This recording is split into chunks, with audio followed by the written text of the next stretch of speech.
Na mtazamaji, ni katika kuangazia habari za siasa. Yapi yamejiri na kumeke headline katika mitandao ya kijamii? Karibu sana, ambatana na Official Rose mpaka tamati.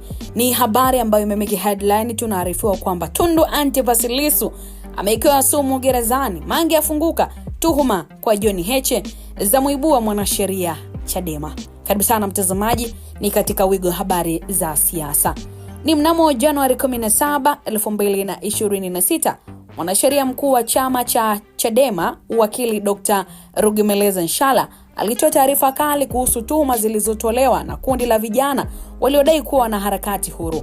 Vijana hao walimtuhumu John Heche, makamu mwenyekiti wa chama cha Chadema bara, kwamba ana mpango wa kumwekea sumu mwenyekiti wa taifa wa chama hicho Tundu Lissu akiwa gerezani. Tuhuma hizo zilienea mitandaoni na kuibua mjadala mkubwa sana, lakini Dr. Nshala amezitaja kama propaganda chafu na zisizo na msingi wowote. Katika taarifa yake, Dr. Nshala alisitiza kuwa Heche hawezi kuhusishwa na mpango wa kumdhuru Lissu kwa sababu hali ya gerezani hairuhusu mtu wa nje kuingiliza chakula ama vinywaji kwa wafungwa. Alieleza kuwa chakula cha Lissu kinatolewa na jeshi la magereza, hivyo madai ya kwamba Heche anaweza kuingia ama kufanya mchakato huo ni upuuzi wa hali ya juu na unatakiwa kupuuzwa. Aidha, aliongeza kuwa tuhuma hizo zimekusudiwa kuchafua jina na heshima ya John Heche ambaye ni kiongozi wa juu ndani ya chama na ana nafasi kubwa katika siasa za upinzani nchini. Dr. Nshala alitangaza kuwa Chadema itachukua hatua kali za kisheria dhidi ya watu au mtu yeyote atakayehusika kutoa tuhuma hizo. Alisema kuwa ni lazima washtakiwe kwa kuchafua hadhi na kuaminika kwa Heche, na kwamba chama hakitakubali kuona viongozi wake wakivurugwa kwa propaganda zisizo na msingi. Na alitumia maneno makali akisema kuwa propaganda chafu lazima zikutane na msuli mikavu ya sheria ili kuzimaliza.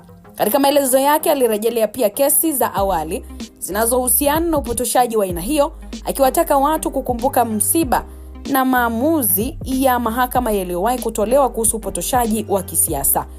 Kwa mujibu wa Dr. Nshala, ni muhimu jamii kutambua kuwa siasa za upinzani mara nyingi hukumbwa na kampeni za kuchafua majina ya viongozi wake, lakini Chadema haitasita kusimama kidete kulinda heshima ya viongozi wake na chama kwa ujumla. Taarifa hii, mtazamaji wa channel ya Biomedia, imeweza kuibua mjadala mpana sana katika medani ya siasa nchini Tanzania, huku ikionekana kama onyo kwa wale ambao wanatumia mitandao ya kijamii kusambaza taarifa za uongo. Na Chadema imeweka wazi kuwa haitasita kutumia nguvu za kisheria kuhakikisha kuwa kila anayejihusisha na kampeni za kuchafua majina ya viongozi wake anakutana na mkono wa sheria.